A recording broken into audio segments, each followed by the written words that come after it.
ಈಗ ಮನೆಯಲ್ಲಿ ತಿಂಡಿ ತಿಂತೀರಲ್ವ ದಿನ ಬೆಳಿಗ್ಗೆ, ದಿನ ನಿಮ್ಗೆ ಉಪ್ಪಿಟ್ಟೆ ಕೊಟ್ರೆ ಹೆಂಗಿರುತ್ತೆ, ಅಥವಾ ದಿನ ದೋಸೆ ಕೊಟ್ರೆ ಹೆಂಗಿರುತ್ತೆ ಅಲ್ವಾ? ಹಂಗೆ ದಿನ ವೆರೈಟಿ ವೆರೈಟಿ, ಒಂದು ದಿವಸ ದೋಸೆ, ಒಂದು ದಿವಸ ಇಡ್ಲಿ, ಒಂದು ದಿವಸ ಉಪ್ಪಿಟ್ಟು, ಒಂದು ದಿವಸ ಪಲಾವು, ಆ ಥರ ವೆರೈಟಿ ಬೇಕಲ್ವಾ? ಸೊ ಹಾಗೆ ಸಿನಿಮಾನೂ ಅಷ್ಟೇ. ಈಗ ನಾವು ಮಾಡುವಾಗ ಫಸ್ಟ್ ಸಿನಿಮಾ ನಮಗೆ ಬೋರ್ ಆಗಬಾರ್ದು, ನನಗೆ ವೆರೈಟಿ ಅನ್ನಿಸ್ಬೇಕು ಮೊದಲನೇದಾಗಿ. ಒಂದೇ ಥರದ ಸಿನಿಮಾ ಮಾಡಿದ್ರೆ ಲವ್ ಸ್ಟೋರಿನೇ ಮಾಡೋದು, ಇಲ್ಲ ಫ್ಯಾಮಿಲಿ ಡ್ರಾಮಾನೇ ಮಾಡೋದು, ಅದು ನನಗೆ ಬೋರ್ ಅನಿಸುತ್ತೆ. ಆಮೇಲೆ ನಾನು ಕೃಷ್ಣ ಆಲ್ರೆಡಿ ಒಂದು ತುಂಬ ಬ್ಯೂಟಿಫುಲ್ ಆಗಿರುವಂಥ ಫ್ಯಾಮಿಲಿ ಸ್ಟೋರಿ ಮಾಡಿದ್ವಿ, ಕೌಸಲ್ಯ ಸುಬ್ರಾಜರಾಮ. ಅದಾದಮೇಲೆ ಅದನ್ನು ಬ್ರೇಕ್ ಮಾಡಬೇಕಲ್ಲ, ನಾವೇ ಫಸ್ಟ್ ಸ್ಟೆಪ್ ನಾವೇ ಇಡಬೇಕಲ್ಲ. ಹಾಗಾಗಿ ಬೇರೆ ಥರದೊಂದು ಸಿನಿಮಾ ಮಾಡೋಣ ಅನ್ನುವಾಗ ಆವಾಗ ಉಳಿದಿದ್ದೇ ಬ್ರ್ಯಾಡ್ ಸಿನಿಮಾ. ಸೊ ಇದು ಬೇಸಿಕಲಿ ಆ್ಯಕ್ಷನ್ ಥ್ರಿಲ್ಲರ್ ಸಿನಿಮಾ. ಈಗಾಗಲೇ ಟೀಸರ್ ನೋಡಿರೋರಿಗೆ, ಈ ಸಿನಿಮಾ ಕಂಟೆಂಟ್ ನೋಡಿರೋರಿಗೆ ಆಲ್ರೆಡಿ ಗೊತ್ತಾಗಿರುತ್ತೆ. ಮುಖ್ಯವಾಗಿ ನೋಡಿದಾಗ ಎಲ್ಲೋ ಒಂದು ಕಡೆ ತಂದೆ ಮಗನ ಸಂಬಂಧ ಇರುವಂಥ ಸಿನಿಮಾ ಇದು ಅಂತ ಅನಿಸುತ್ತೆ. ಸೊ ಎಲ್ಲ ಅದು ಹೈಲೈಟ್ ಆಗಿದೆಯಾ? ಅಲ್ಲ, ಆ್ಯಕ್ಚುಲಿ ಬ್ರ್ಯಾಟ್ ಅನ್ನೋ ಟೈಟಲ್ ಹುಟ್ಟಿದ್ದೆ ಅಲ್ಲಿಂದ. ಅಂದರೆ ಸ್ಕೂಲಲ್ಲಿ ಈಗ ಬಿಗಿನಿಂಗ್ ನೋಡಿದ್ರಿ, ಸಾಂಗ್ ಬಿಗಿನಿಂಗಲ್ಲಿ ಬೈತಾ ಇದ್ದಾರೆ ಇಂಗ್ಲೀಷ್ ಟೀಚರ್. ಸಾಮಾನ್ಯವಾಗಿ ಇಂಗ್ಲೀಷ್ ಮೀಡಿಯಂ ಮಕ್ಕಳು ಇಂಗ್ಲೀಷ್ ಮೀಡಿಯಂ ಸ್ಕೂಲಿಗೆ ಹೋಗುವಾಗ ಅಲ್ಲಿ ಟೀಚರ್ಗಳು ಸ್ವಲ್ಪ ತರಲೆ ಮಾಡೋ ಹುಡುಗರನ್ನ ಬೈಯೋದೇ ಬ್ರ್ಯಾಟ್ ಅಂತ, ಸ್ಪಾಯ್ಲ್ಡ್ ಬ್ರ್ಯಾಟ್, ಬ್ರ್ಯಾಟ್ ಅಂತಲೇ ಬೈಯೋದು. ಸೊ ಅಲ್ಲಿಂದನೇ ಬ್ರ್ಯಾಟ್ ಅಂದರೆ ರೆಫರ್ ಮಾಡೋದು ಮಕ್ಕಳಿಗೆ. ಹಾಗಾಗಿ ಒಬ್ಬ ತಂದೆ ಪಾಯಿಂಟ್ ಆಫ್ ವ್ಯೂನಲ್ಲಿ ಮಗ ಒಬ್ಬ ಬ್ರ್ಯಾಟ್ ಅಂದರೆ ದಾರಿ ತಪ್ಪಿದ ಮಗ, ಕನ್ನಡದಲ್ಲಿ ಹೇಳಬೇಕು ಅಂದರೆ ದಾರಿ ತಪ್ಪಿದ ಮಗ. ಆ್ಯಕ್ಚುಲಿ ನನ್ನ ಮುಂದಿನ ಪ್ರಶ್ನೆ ಅದೇ ಇತ್ತು. ನಿಮ್ಮ ಪ್ರಕಾರ ಆ್ಯಕ್ಚುಯಲ್ ಮೀನಿಂಗ್ ಏನು ಸರ್? ಬ್ರ್ಯಾಟ್ ಅಂದರೆ ಏನು? ದಾರಿ ತಪ್ಪಿದ ಮಗ, ಅದನ್ನೇ ಬ್ರ್ಯಾಟು, ಅದೇ ಬ್ರ್ಯಾಟ್. ಸೊ ಈ ದಾರಿ ತಪ್ಪಿದ ಮಗ ಈ ಸಿನಿಮಾಲಿ ಏನು ಮಾಡ್ತಾರೆ ಅನ್ನೋದೇ ಸಿನಿಮಾ. ಹೌದು, ಅಪ್ಪ ಮಗಂದು ಹೇಳಿದ್ರಲ್ಲ, ಅಪ್ಪ ಮಗನ ಮಧ್ಯೆ ನಡೆಯುವಂಥ ಒಂದು ಕಾನ್ಫ್ಲಿಕ್ಟೇ ಈ ಸಿನಿಮಾ. ಸೊ ಮಗಂದೊಂದು ರೋಟು, ಅಪ್ಪಂದೊಂದು ರೋಟು, ಆ ಕಾನ್ಫ್ಲಿಕ್ಟ್ ಬಂದಾಗ ಏನೇನಾಗುತ್ತೆ ಅನ್ನೋದು ಈ ಜನ್ರೇಷನ್ ಹುಡುಗರು ಏನು ಆಸೆಗಳು ಏನಿದೆ, ಅವರ ಆಂಬಿಷನ್ ಏನಿದೆ, ಮತ್ತು ಅವರ way of thinking, thought process ಏನಿದೆ ಅನ್ನೋದನ್ನು ಕೃಷ್ಣ ಅವರ ಮುಖಾಂತರ, ಈ ಬ್ರ್ಯಾಟ್ ಕ್ಯಾರೆಕ್ಟರ್ ಮುಖಾಂತರ ಹೇಳಿದ್ದೀನಿ. ಬಟ್ ಇದು ಎರಡನೇ ಸಲ ಕಾಂಬಿನೇಷನ್, ಇದು ಹಿಟ್ ಕಾಂಬಿನೇಷನ್ ಈಗಾಗಲೇ. ಸೊ ಮತ್ತೆ ಕೃಷ್ಣ ಅವ್ರನ್ನ ಆಯ್ಕೆ ಮಾಡ್ಕೊಳ್ಳೋದಕ್ಕೆ ಕಾರಣ ಏನು? ಕೃಷ್ಣ ಅವ್ರನ್ನ ಆಯ್ಕೆ ಮಾಡ್ಕೊಳ್ಳೋಕ್ಕೆ ಕಾರಣ ಮತ್ತೆ ಒಂದು ಸೆಕೆಂಡ್ ಕಥೆನೇ. ಈ ಕಥೆಗೆ ಕೃಷ್ಣ ಅವ್ರು ತುಂಬ ಚೆನ್ನಾಗಿ ಸೂಟ್ ಆಗ್ತಾರೆ ಅಂತ ಅನ್ನಿಸ್ತು. ಮತ್ತು ಎಲ್ಲದಕ್ಕಿಂತ ಇಂಪಾರ್ಟೆಂಟು ಪ್ರೊಡ್ಯೂಸರು, ದುಡ್ಡಾಕೋರು ಅವ್ರು ಒಪ್ಕೋಬೇಕಲ್ಲ. ಕಾಂಬಿನೇಷನ್ನು ನಿಮ್ಮದು ಚೆನ್ನಾಗಿ ಆಗಿತ್ತು, ಇಬ್ಬರು ಸೇರಿ ಕಾಂಬಿನೇಷನ್ ಚೆನ್ನಾಗಿ ಮಾಡಿದ್ರಿ. ಸೊ ಕಾಂಬಿನೇಷನ್ಗೊಂದು ಹೈಪ್ ಇರುತ್ತೆ. ಸೊ ಕಥೆಗೂ ಕೃಷ್ಣ ಅವ್ರು ಸೂಟ್ ಆಗ್ತಾರೆ ಅಂತ ಕೃಷ್ಣ ಅವ್ರು ಬಂದರು ಅಷ್ಟೆ. ಅದು ಕೃಷ್ಣ ಅವ್ರನ್ನೇ ಕೇಳ್ತೀರಿ ಅವ್ರು ಯಾವ ಥರ ಇದಕ್ಕೆ ಸೂಟ್ ಆಗ್ತಾರೆ ಅಂತ. ಬಟ್ ಅದ್ಭುತವಾದ ಕತೆ ಅಂತೂ ಇದ್ದೇ ಇದೆ ಅಂತ ನಮಗೆ ಟೀಸರಲ್ಲೇ ಗೊತ್ತಾಗ್ತಾ ಇದೆ. ಸರ್, ಈ ನಾಯಿ ಕಾನ್ಸೆಪ್ಟ್ ಎಲ್ಲಿ ಉಟ್ಕೋತು ಸರ್ ನಿಮಗೆ?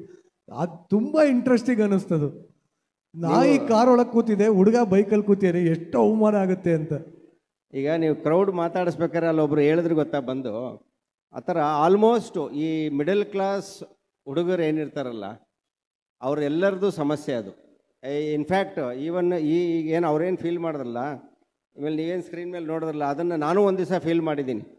ಯಾವಾಗ 25 ವರ್ಷದಿಂದ ನಾನು ಬೆಂಗಳೂರಿಗೆ ಬಂದು ಅಸಿಸ್ಟೆಂಟ್ ಡೈರೆಕ್ಟ್ರಾಗಿ ಸೈಕಲ್ ಹೊಡಿತಾ ಇದ್ದಾಗ, ಆವಾಗ ನಮ್ಮ ಪ್ರೊಡ್ಯೂಸರ್ ಮಂಜು ಸರ್ ಥರದವ್ರು ಕಾರಲ್ಲಿ ಹೋಗ್ತಾ ಇದ್ದಾಗ ಒಂದು ನಾಯಿನ ಇಟ್ಕೊಂಡು ಈ ನಾಯಿಗಿಂತ ಕಡೆಯಲ್ಲಪ್ಪ ನಮ್ಮ ಜೀವನ, ನಾವು ಯಾವಾಗ ಈ ಥರ ಒಂದು ಕಾರಲ್ಲಿ ಹೋಗೋದು ಅಂತ ನಮಗೂ ಎಲ್ಲ ಅನಿಸಿರೋವಂಥದ್ದೇ ಅದು. ಸೊ ಇವತ್ತಿಗೂ ಎಲ್ಲ ಮಿಡಲ್ ಕ್ಲಾಸ್ ಹುಡುಗರಿಗೆ, ಅಂದರೆ ಫೈನಾನ್ಷಿಯಲಿ ಸ್ಟ್ರಗಲ್ ಮಾಡ್ತಾ ಇರೋಂಥ ಎಲ್ಲ ಮಿಡಲ್ ಕ್ಲಾಸ್ ಹುಡುಗರು ಮನಸ್ಸಿನಲ್ಲಿರೋಂಥ ಒಂದು ಭಾವನೆ, ಅದನ್ನೇ ಸಿನಿಮಾದಲ್ಲಿ ತಂದಿದ್ದೀನಿ. ಯಾಕೆಂದರೆ ಅವರನ್ನ ರೆಪ್ರೆಸೆಂಟ್ ಮಾಡೋವಂಥ ಒಂದು ಕ್ಯಾರೆಕ್ಟರ್. ಸೊ ಟೋಟಲ್ ಆಗಿ ಇದೊಂದು ಮಿಡಲ್ ಕ್ಲಾಸ್ ಅವ್ರಿಗೆ ಹತ್ತಿರ ಆಗುವಂಥ ಸಿನಿಮಾ ಅಂತ ಹೇಳ್ಬೋದಾ? ಅಲ್ಲ, ಮಿಡಲ್ ಕ್ಲಾಸ್ ಹುಡುಗರ ಕತೆ, ಎಲ್ಲ ಕ್ಲಾಸ್ಗೂ ಇಷ್ಟ ಆಗುವಂಥ ಕತೆ. Super sir. ಇನ್ನು ಇವತ್ತಿನ ಸಾಂಗ್ ಬಗ್ಗೆ ಮಾತಾಡೋಣ. ಗಂಗಿ ಗಂಗಿ ಗಂಗಿ, ಈ ಸಾಂಗ್ ಬಗ್ಗೆ ಹೇಳಿ ಸರ್. ಇದು ತುಂಬ ಒಂದು ಕಮರ್ಷಿಯಲ್ ಸಿನಿಮಾ ಆಗಿರೋದ್ರಿಂದ ಒಂದು ಇದು ಮೇಲ್ನೋಟಕ್ಕೆ ಒಂದು ಕಮರ್ಷಿಯಲ್ ಸಾಂಗು, ಐಟಮ್ ಸಾಂಗ್ ಅಂತ ಅನಿಸುತ್ತೆ. ಬಟ್ ತುಂಬ ಕತೆಗೆ ತುಂಬ ಇಂಪಾರ್ಟೆಂಟ್ ಸ್ಟೇಜಲ್ಲಿ ಬರುವಂಥ ಒಂದು ಸಾಂಗು. ಅಲ್ಲಿ ಈ ಕ್ಯಾರೆಕ್ಟ್ರು, ಬ್ರ್ಯಾಟ್ ಅನ್ನೋ ಕ್ಯಾರೆಕ್ಟ್ರನ್ನ ಇನ್ನೂ ನೆಕ್ಸ್ಟ್ ಲೆವೆಲ್ಗೆ ಡಿಫೈನ್ ಮಾಡೋದಕ್ಕೆ ಇಂಥದ್ದೊಂದು ಸಾಂಗ್ ಬೇಕಿತ್ತು. ಸೊ ಒಂದು ಸಾಂಗ್, ಐಟಮ್ ಸಾಂಗ್ ಅಂದ ತಕ್ಷಣವೇ ಏನೋ ಒಂದು ಸ್ವಲ್ಪ ಸ್ಪೆಷಲ್ ಮಾಡಬೇಕಲ್ಲ. ಸ್ಪೆಷಲ್ ಹೆಂಗೆ ಮಾಡೋದು ಅಂದಾಗ ಸ್ವಲ್ಪ ಈಗ ನಮ್ಮ ಸಾಂಗ್ಗಳೆಲ್ಲ ಮಾಡಿದ್ದೀವಿ ಕನ್ನಡದಲ್ಲಿ, ಬೇರೆ ಬೇರೆ ನಮ್ಮ ಲ್ಯಾಂಗ್ವೇಜಲ್ಲಿ ಲವ್ ಸಾಂಗ್ ಇದೆ, ಇನ್ನೊಂದು ಥೀಮ್ ಸಾಂಗ್ ಇದೆ, ಈ ಥರದ್ದೆಲ್ಲ ಇದೆ. ಸೊ ಉತ್ತರ ಕರ್ನಾಟಕದ ಮಂದಿಗೆ ಇಷ್ಟ ಆಗುವಂಥದ್ದು ಒಂದು ಸಾಂಗ್ ಮಾಡೋಣ. ಯಾಕೆಂದರೆ ತುಂಬ ದಿನ ಆಗಿತ್ತು ನನಗೆ. ಆಗಲೇ ಬಾಳು ಅವರು ಹೇಳಿದ್ರು, ಒಂದು ನೀರಿಗೆ ಬಾರೆ ಚೆನ್ನಿ, ಜರಾಸಂಧ ಸಿನಿಮಾದು. ಆಮೇಲೆ ಅದೇ ಸಿನಿಮಾದಲ್ಲಿ ಇನ್ನೊಂದು ಸಾಂಗ್ ಇತ್ತು, ಹಳೆ ಹುಬ್ಳಿ ಬಸ್ ಸ್ಟ್ಯಾಂಡ್ನಾಗೆ ನಿಂತಿದ್ದೆ ಅಂತ, ಅದು ಕೂಡ ಉತ್ತರ ಕರ್ನಾಟಕದ ಸಾಂಗೆ. ಸೊ ಅದಾದಮೇಲೆ ತುಂಬ ದಿನ ಆದಮೇಲೆ ನಂದು ಯಾವ ಸಿನಿಮಾದಲ್ಲೂ ಉತ್ತರ ಕರ್ನಾಟಕದ ಸಾಂಗನ್ನು ಮಾಡೋಕ್ಕಾಗಿರಲಿಲ್ಲ. ಯಾಕೆಂದರೆ ನನಗೆ ಬೇಸಿಕಲಿ ಉತ್ತರ ಕರ್ನಾಟಕದ ಜನ ಅಂದರೆ ತುಂಬ ಇಷ್ಟ. ಯಾಕೆಂದರೆ ಉತ್ತರ ಕರ್ನಾಟಕದ ಬಾರ್ಡ್ರ್ ಸ್ಟಾರ್ಟ್ ಆಗೋದೇ ನಮ್ಮೂರಿಂದ, ಚಿತ್ರದುರ್ಗದಿಂದ. ಸೊ ನಾವು ಮಿಡ್ಲ್ ಕರ್ನಾಟಕದಲ್ಲಿರೋರು, ಉತ್ತರ ಕರ್ನಾಟಕ ಶುರುವಾಗೋದೇ ಚಿತ್ರದುರ್ಗದಿಂದ. ಸೊ ಆ ಭಾಗದ ಜನದ ಮೇಲೆ ಒಂದು ವಿಶೇಷವಾದ ಪ್ರೀತಿ ನನಗೆ.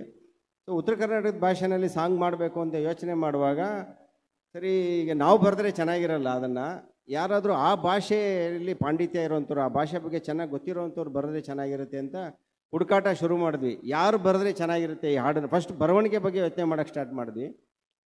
ಒಂದು ಏನೋ ಬರೆಸ್ಬಿಟ್ಟು ಅದನ್ನು ನಾವು ಸಾಂಗಾಗಿ ಮಾಡೋಣ ಅಂತ. ಆವಾಗ ನಾವು ಹುಡುಕ್ತಾ ಇದ್ದಾಗ ನಮಗೆ ಕಣ್ಣಿಗೆ ಬಿದ್ದಿದ್ದು ಬಾಳು ಬೆಳಗುಂದಿಯವರು. ಅವರು ಆಲ್ರೆಡಿ ಅವರದ್ದೇ ಆದ ಸಾಂಗ್ಗಳನ್ನು ಬರೆದು ಅವರೇ ಆ್ಯಕ್ಟ್ ಮಾಡಿ ಅವರೇ ಹಾಡಿ ಯೂಟ್ಯೂಬಲ್ಲಿ ಸಿಕ್ಕಾಪಟ್ಟೆ ಫೇಮಸ್ ಆಗಿದ್ದರು. ನಾವು ಹುಡ್ಕೋಕೆ ಹೋದಾಗಲೇ ಗೊತ್ತಾಗಿದ್ದು. ಅತಿಶಯೋಕ್ತಿ ಅಲ್ಲ, ಕನ್ನಡದಲ್ಲಿ ಯಾವ ಸೂಪರ್ ಸ್ಟಾರ್ಗಳ ಸಾಂಗು ಕೂಡ ಅವ್ರ ಸಾಂಗ್ ಅಷ್ಟು ವ್ಯೂಸ್ ಆಗಿಲ್ಲ. ಸತ್ಯ ಸರ್, ಅವ್ರು ಬಿಟ್ಟಿದ್ದೆಲ್ಲ ಮಿಲಿಯನ್ ಗಟ್ಟಲೆ ಓಡುತ್ತೆ. ಅಷ್ಟೊಂದು ವ್ಯೂಸ್ ಆಗಿದೆ ಅವ್ರ ಸಾಂಗ್ಗಳು, ಅಷ್ಟೊಂದು ಪಾಪ್ಯುಲರ್ ಆಗಿದೆ ಅವ್ರ ಸಾಂಗ್ಗಳು.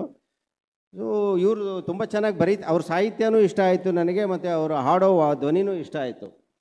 ಅದೇ ಟೈಮಿಗೆ ಪ್ಯಾರಲಲ್ ಆಗಿ ಅರ್ಜುನ್ ಅವರು ಅಂದರೆ ತುಂಬ ಸೆಷನ್ ನಡೆದಿತ್ತು, ಈ ಸಾಂಗ್ ಮಾಡಬೇಕು, ಐಟಮ್ ಸಾಂಗ್ ಹೆಂಗೆ ಮಾಡೋದು ಅಂತ. ಉತ್ತರ ಕರ್ನಾಟಕದ ಹೆಂಗೆ ಮಾಡೋದು ಅಂದಾಗ ನಾನು ಇದು ಒಂದು ಐಡಿಯಾ ಇಟ್ಕೊಂಡು ಅವ್ರ ಹತ್ರ ಹೋದೆ, ಅರ್ಜುನ್ ಹತ್ರ, ಬಾಳು ಬೆಳಗುಂದಿಯವ್ರ ಹತ್ರ ಮಾಡ್ಸೋಣ ಅಂತ. ಅಂದರೆ ಕೋಇನ್ಸಿಡೆನ್ಸು, ಅದೇ ಟೈಮಲ್ಲಿ ಅರ್ಜುನ್ ಅವರು ಬಾಳು ಬೆಳಗುಂದಿನ ಸರಿಗಮಪ ಶೋನಲ್ಲಿ ಮೀಟ್ ಮಾಡಿದ್ದಾರೆ. ನನಗೆ ಗೊತ್ತಿರಲಿಲ್ಲ ಅದು, ಯಾಕೆಂದರೆ ನಮಗೆ ಟಿ ವಿ ನೋಡೋ ಅಷ್ಟು ಟೈಮ್ ಇರೋಲ್ಲ. ಸೊ ನಾನು ಅಲ್ಲೆಲ್ಲ ಎಲ್ಲೂ ನೋಡಿರಲಿಲ್ಲ, ನಾನು ಯೂಟ್ಯೂಬಲ್ಲಿ ಇವ್ರ ಸಾಂಗ್ಗಳು ನೋಡಿದ್ದೆ ಅಷ್ಟೇ. ನಾನು ಹೋದಾಗ ಅರ್ಜುನ್ ಅವರು ಅದನ್ನೇ ಹೇಳಿದ್ರು, ಇಲ್ಲ ಬಾಳು ಬೆಳಗುಂದಿ ಅಂತ ಒಬ್ಬ ಒಳ್ಳೆ ಸಿಂಗರು ನಮ್ಮ ಸರಿಗಮ ಶೋನಲ್ಲಿ ಆಡ್ತಿದ್ದಾನೆ, ಸೊ ಅವನ ಕೈಯಲ್ಲಿ ಅವನೇ ಬರೀತಾನೆ, ಅವನ ಕೈಯಲ್ಲಿ ಬರ್ಸೋ ಆಡಿಸಿದ್ರೆ ಚೆನ್ನಾಗಿರುತ್ತೆ ಅಂತ. ಸೊ ಇಬ್ಬರು ಟೇಸ್ಟು ಸಿಂಕ್ ಆಯಿತು. ಸಿಂಕ್ ಆದಮೇಲೆ ಇನ್ನೇನಿದೆ, ಇಮಿಡಿಯೇಟ್ ಕಾಲು ಬಾಳಗೆ ಹೋಯ್ತು. ಬಾಳಗೆ ಹೋದ ತಕ್ಷಣ ಬಾಳುನು ತುಂಬ ಅವ್ರು ಹೇಳಿದ್ರು, ಪಾಪ ತುಂಬ ಭಯ ಪಟ್ಕೊಂಡು ಬಂದರು ಅರ್ಜುನ್ ಸ್ಟುಡಿಯೋಗೆ. ಆಮೇಲೆ ಅಲ್ಲಿ ಎಲ್ಲ ಅವ್ರನ್ನ ಕಂಫರ್ಟ್ ಮಾಡಿ ಫ್ರೀ ಮಾಡಿ ನಿಮ್ಗೇನು ಅನಿಸುತ್ತೋ ನಮ್ಮ ಸಿಚುವೇಶನ್ ಎಲ್ಲ ಹೇಳಿ ನಿಮ್ಗೆ ಹೆಂಗೆ ಅನಿಸುತ್ತೆ ನೀವು ಬರೀ ಅಂದರೆ ಅವರು ಒಂದಷ್ಟೆಲ್ಲ ಬರ್ಕೊಂಡು ಬಂದರು, ಆಪ್ಷನ್ಸ್ ತೊಗೊಂಡು ಬಂದರು. ಅದರಲ್ಲಿ ನನಗೆ ಈ ಸಾಲುಗಳು ಇಷ್ಟ ಆಯಿತು ನನಗೆ. ಅಂದರೆ ಒಂದು ಫನ್ ಇದೆ ಆ್ಯಕ್ಚುಲಿ. ಬೇಸಿಕಲಿ ಈ ಸಿನಿಮಾ ಆ್ಯಕ್ಷನ್ ಆದ್ರೂ ಥ್ರೂಔಟ್ ತುಂಬ ಎಂಟರ್ಟೈನ್ಮೆಂಟ್ ಇರುವಂಥ ಸಿನಿಮಾ. ಆ ಎಂಟರ್ಟೈನ್ಮೆಂಟ್ ಝೋನರ್ಗೆ ಈ ಸಾಂಗ್ ಲೈನ್ಗಳು ತುಂಬ ಚೆನ್ನಾಗಿ ಮ್ಯಾಚ್ ಆಗುತ್ತೆ. ಇವತ್ತೇನೇ ಆದರೂ ಜನಕ್ಕೆ ಮಜಾ ಬೇಕ್ರಿ ಅಲ್ವಾ? ಸತ್ಯ ಸರ್, ಮಜಾ ಬೇಕು, ಒಂದು ಕಿಕ್ ಬೇಕು, ಮಜಾ ಬೇಕು. ಎಲ್ಲರಿಗಿಂತ ಹೆಚ್ಚಾಗಿ ವೈರಲ್ ಆಗಬೇಕು. ನೋಡಿದ್ವಲ್ಲ ಮೊನ್ನೆ ತಾನೇ ಒಂದು ಸಾಂಗ್ ಹೆಂಗ್ ವೈರಲ್ ಆಗಿದೆ ಅಂತ. ಅಯ್ಯೋ ಯಾಕೆ ಹೇಳ್ತೀರಾ ಸರ್ ಅಲ್ವಾ? ಸೊ ಹೂವಿನ ಬಾಣ ಇನ್ನೂ ತಟ್ಟುತ್ತಾ ಇದೆ. ಸೊ ಅಲ್ಟಿಮೇಟ್ಲಿ ಮಜಾ ಸಿಗಬೇಕು. ಈ ಸಾಂಗನ್ನು ಐಟಮ್ ಸಾಂಗ್ ಅಂದರೆ ಬರೀ ಸೆಡಕ್ಟಿವ್ ಆಗಿರೋದು ಅಂತ ಅಲ್ಲ, ಅದು ನೋಡಿದ ಎಲ್ಲ ಕ್ಲಾಸ್ ಜನಕ್ಕೂ ಅದೊಂದು ಮಜಾ ಕೊಡಬೇಕು, ಅವರು ಅದನ್ನು ಖುಷಿಯಾಗಿ ಡ್ಯಾನ್ಸ್ ಮಾಡಬೇಕು, ಮನೇಲಾಗಲಿ ಪಾರ್ಟಿಲಾಗಲಿ ಪಬ್ಬಲಾಗಲಿ. ಇದು ನಮ್ಮ ಕಾನ್ಸೆಪ್ಟ್ ಇದ್ದಿದ್ದು. ಸೊ ಅದಕ್ಕೆ ತಕ್ಕಂಗೆ ಅವ್ರು ಹೇಳಿದ ಸಾಲ್ ನನಗೆ ತುಂಬ ಇಷ್ಟ ಆಯಿತು. ಆ ಜಗ್ಗಬೇಡ ಲುಂಗಿ ಅನ್ನೋದು ಒಂದು ನಾಟಿನೆಸ್ ಇದೆ ಆ ಲೈನಲ್ಲಿ, ಆ ನಾಟಿನೆಸ್ಸು ನನಗೆ ತುಂಬ ಇಷ್ಟ ಆಯಿತು. ಅದ್ಭುತ ಸರ್. ಈ ಸಾಂಗ್ ಅದೇ ಥರ ದೊಡ್ಡ ಮಟ್ಟದ ಹಿಟ್ ಆಗಲಿ ಅಂತ ಕೇಳ್ಕೊತೀನಿ. ಆ್ಯಂಡ್ ಕಡೆಯದಾಗಿ ಸಿನಿಮಾ ಯಾವಾಗ ರಿಲೀಸ್ ಆಗ್ತದೆ, ಜನರು ಇದರಿಂದ ಏನು ಎಕ್ಸ್ಪೆಕ್ಟ್ ಮಾಡ್ಬೋದು, ನೀವೇ ಹೇಳ್ಬಿಡಿ ಸರ್. ಸಿನಿಮಾ ಇದೇ ನವಂಬರ್ 14ಕ್ಕೆ ರಿಲೀಸ್ ಆಗುತ್ತೆ. ಎಲ್ಲ ಡೇಟ್ ಎಲ್ಲ ಫೈನಲ್ ಮಾಡಿದ್ದೀವಿ. ಈಗ ಈ ಸಾಂಗ್ ರಿಲೀಸ್ ಆದಮೇಲೆ ಪ್ರಮೋಷನ್ ಎಲ್ಲ ಶುರು ಆಗುತ್ತೆ. ಏನು ನಿರೀಕ್ಷೆ ಮಾಡ್ಬೋದು ಸರ್ ಈ ಸಿನಿಮಾಯಿಂದ ಜನ? ಏನಿಲ್ಲ, ಬೇಸಿಕಲಿ ಒಂದು ಒಳ್ಳೆ ಸಿನಿಮಾ. ಈಗ ಜನ ಥಿಯೇಟ್ರಿಗೆ ಬರೋದು ಒಂದು ಒಳ್ಳೆ ಸಿನಿಮಾ ನೋಡಬೇಕು, 2.5 ಗಂಟೆ ಅವ್ರಿಗೆ ಟೈಮ್ ಪಾಸ್ ಆಗಬೇಕು, ಆಮೇಲೆ ಎಂಟರ್ಟೈನ್ಮೆಂಟ್ ಸಿಗಬೇಕು. ಅದ್ರ ಜೊತೆಗೆ ಇನ್ನೊಂದಷ್ಟು ಎಕ್ಸ್ಟ್ರಾ ಏನಾದ್ರು ಕೊಟ್ಟರೆ, ಅಂದರೆ ಟೇಕ್ ಅವೇ ಪಾಯಿಂಟ್ ಏನಾದ್ರು ಕೊಟ್ಟರೆ ಅದನ್ನು ತೊಗೊಂಡು ಹೋಗ್ತಾರೆ. ಸೊ ಆ ಥರದ ಎಲ್ಲ ವಿಚಾರಗಳು ಈ ಸಿನಿಮಾದಲ್ಲಿ ಇದೆ. ನಿಮಗೆ 2.5 ಗಂಟೆ ನಿಮಗೆ ಒಂದು ಬೇರೆ ಪ್ರಪಂಚಕ್ಕೆ ಕರ್ಕೊಂಡು ಹೋಗುತ್ತೆ. ನಿಮ್ಮನ್ನು ತುಂಬ ಎಂಟರ್ಟೈನಿಂಗ್ ಆಗಿ ನೀವು ಎಂಜಾಯ್ ಮಾಡುವಂಥ ಒಂದು ಸಿನಿಮಾ ಇದೆ.